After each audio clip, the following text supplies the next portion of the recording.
omiyo jalup jatwak kende. E twak madhi nyuolo paro mopogore opogore, Ruto ne owacho ni piny owacho ne ogolo obila masanja e counties mag Laikipia, Elgeyo Marakwet kod Baringo kaka yo mar miye kum gino ma oseketho chal mar arita kwe e counties go.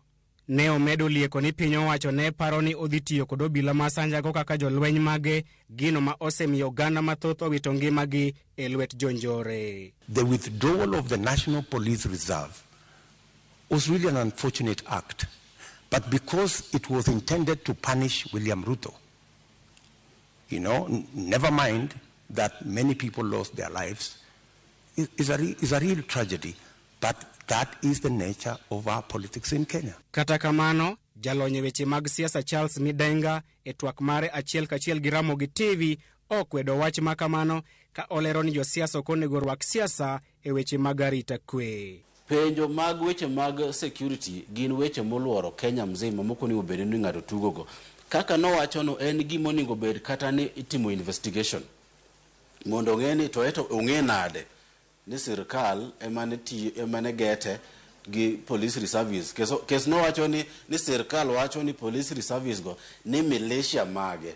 Tiende ni sirkal wacho ni polise manotere kayaga ni Ruto ne dhi tiyo godo kaka jolweny mag. Mano wach maduong' miwuoro. Ruto bende ne owacho ni chal marach mar uchumi mapacho kae ne okel kod mosruok e kind jatend piny Uhuru Kenyatta kod ogai mar ODM Raila Odinga ma owacho ni ne othiro chenro mag piny owacho. If you look at the 4 pillars of the Big Four plan, one of them was agriculture and food security and nutrition. Unfortunately, that plan fell apart. It was actually sabotaged. Jata chenro mar twak manyoro bende ne oketo Ruto e mbero maliet ewi weche mag yako lope ma osebedo ka itudego e kinde machien. Kata kamano, Ruto ne oramo ni oler kapamba ka ochiwo ranyisi mar lo mar Muteshi ma owacho ni ne ousne e yor miriambo. I was a victim of fraudulent sellers of that land. What the court ordered me to do was to pay for the 3 years I had occupied the land. And they calculated and said the income from this land would be approximately 5 million shillings for 3 years. And that's what I paid. The people who sold the land to me were taken to court. Wach machielo madhiwe jopiny kod penjo mathoth en chung' mar William Ruto ewi dams mag Aror kod Kimwarer. Ka oduoko penjo, Ruto ne okayo lake ni onge omenda moro amora mar jopiny mane olale mibadhi mar Aror kod Kimwarer. Maen ataro kod chung' mar apisi maduong' mar okwach kich kod duol makedo kod mibadhi e pacho kae maduto ne oyango ni omenda maromo bilion 21 ne olale chenro makamano. I don't believe any money was lost. And even if money was lost, people should be taken to court. Ogai mar Kenya Kwanza bende ne onyiero paro mar jalar tend piny kod otiko mar Azimio Raila Odinga mar yawo twak manyien ewi chenro mar chulo gope ma piny Kenya nigo. Kaluwore gi Ruto, piny Kenya nigi nyalo mar chulo gope mage ka bende oseyo piny owacho mar Jubilee kuom keto omenda ma korgi odhaw e chenro mane onge budget margi. We have said we will first slow down, put the brakes on borrowing. Number 2, we will put brakes on unbudgeted projects. In fact, that is the biggest source of our problem.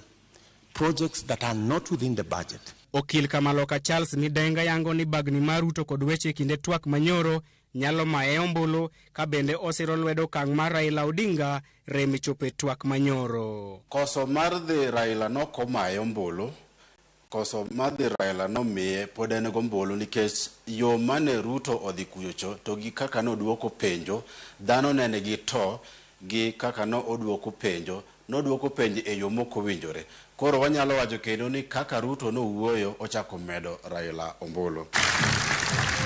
Chris Owino, Ramogi TV, Nairobi. Kwadhi mbele ni duol matayo yiero e pacho kaendi maen IEBC ochoro nyime ndalo mawinjore chwalo tese duto mag ombulu e pacho kaendi. IEBC wacho ni mae otimore kaluwore gi deko mar moko kuom buche mamulo yiero ma higani. To kaka Chris Owino leronwa, duol no be norwako pacho kaendi moko kuom otese mag ombulu ma osechopo mosego chapa bende. Ndalo 12 motelo ne yiero maduong' ma tarik 9 dwe mar 8 higani, ikrok ne yiero makamano onyono rang'eny mamalo. Odiochieng' ma kawuono, kidieny mokwongo mag otese mag goyo ombulu mag jolar tend piny omolo e pacho kae. The team has been out. We've gone to Greece to do due diligence and to do quality checks.